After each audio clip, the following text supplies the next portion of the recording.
வணக்கம் மாஸ்டர் நேயர்களே. நம்ம ஸ்திர ராசி வரிசையில இன்றைய பகுதியில நம்ம பார்க்க போது முதல் ராசி என்ன, ரிஷபம். ரிஷபத்தினுடைய இயல்பு வாழ்க்கை அப்படிங்கிறதே பார்த்தீங்கன்னா உங்களுடைய மன தைரியம் மற்றும் முயற்சியை சார்ந்தது. ஸோ இவங்களுடைய மன உறுதியை ரொம்ப முக்கியமானதாக இருக்கும். குடும்பம் மற்றும் தாய்வழி உறவுகள் அல்லது பெண்வழி உறவுகளால பெரிய இவர்களுடைய வாழ்க்கையில் பெரிய தாக்கத்தை ஏற்படுத்தக்கூடியதாக இருக்கும் ரிஷப ராசிக்கு. அதே போல இவங்களுடைய ஆன்மீகம் அல்லது உயர்கல்வி மூலமாக எதிர்பாராத ஒரு மாற்றத்தை இவர்கள் வாழ்வில் சந்திப்பார்கள். எதிர்பாராத அதிர்ஷ்டம் அல்லது ஒரு விபத்தில் சிறு விபத்திற்கு பிறகு இவர்கள் பெரிய தத்துவார்த்த மாற்றங்கள் அல்லது ஆன்மீகம் அல்லது பழைய பிடிவாதங்களை விட்டு புதிய மனிதர்களாக மாறக்கூடிய வாய்ப்புகளையும் இந்த குணம் தரும். ரிஷபராசிக்கு ஒரு அமைப்பை கொடுத்துவிடும். அதே போல இவர்களுடைய மன வலிமையே இவர்களுக்கு பலம். ஆக ஒரு காரியத்தை செய்ய வேண்டும் என்று நினைத்து விட்டால் அதை உணர்வுபூர்வமாக உறுதியாக நம்புவார்கள், அணுகுவார்கள். சோ இவர்கள் உடன் பிறந்த தம்பி தங்கைகளிடம் மிகுந்த பாசத்தோடும் இருப்பதும் அவர்கள் மூலமாக சில மன மாற்றங்களை கருத்து வேறுபாடுகளும் ஏற்பட்ட பிறகு வாழ்க்கையில் ஒரு தெளிவு பிறக்கக்கூடிய வாய்ப்புகளை கொடுக்கும். அதே போல இவர்களுடைய பேச்சு மற்றவர்களை கவரும் வகையில் கனிவாக மென்மையாக இருக்கும். சந்திரனை போலவே இவர்களுடைய மன தைரியமும் மன மாற்றமும் அவ்வப்போது மாறிக்கொண்டே இருப்பதும் அதை சற்று செறிவுபடுத்திக் கொள்வது இவர்களுக்கு வெற்றியை உறுதிப்படுத்தும்.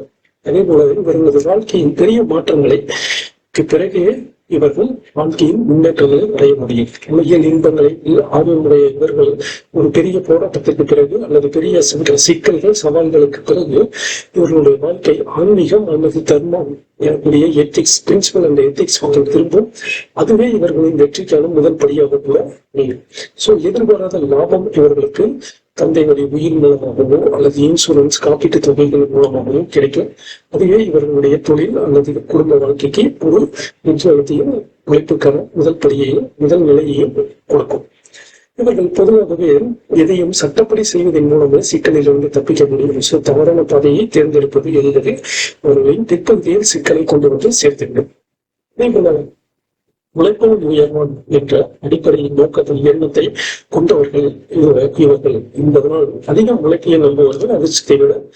அந்த வகையில் தந்தையிடம் அதிகம் அன்பு இருந்தாலும் அவரோடு இவருக்கு ஒரு விதமான இடைவெளி அல்லது கருத்து வேறுபாடுகள் இருக்கும். தந்தை வழி சொத்துக்கள் கிடைப்பதில் சில தாமதங்களையும் உண்டாக்கி கொடுக்கும். அதே போல வெளிநாட்டு தூர பயணங்கள் அல்லது வெளிநாட்டு பயணம் உயர்கல்வி ஆரம்பத்தில் சில தடைகளை தரும்.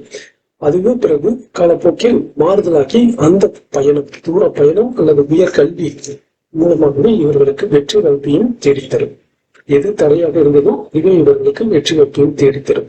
சோ இவங்களோட பலம் அப்படிங்கிறதை பார்த்தீங்கன்னா விடாமுயற்சி பிளஸ் நம்பகத்தன்மை, நம்பிக்கை.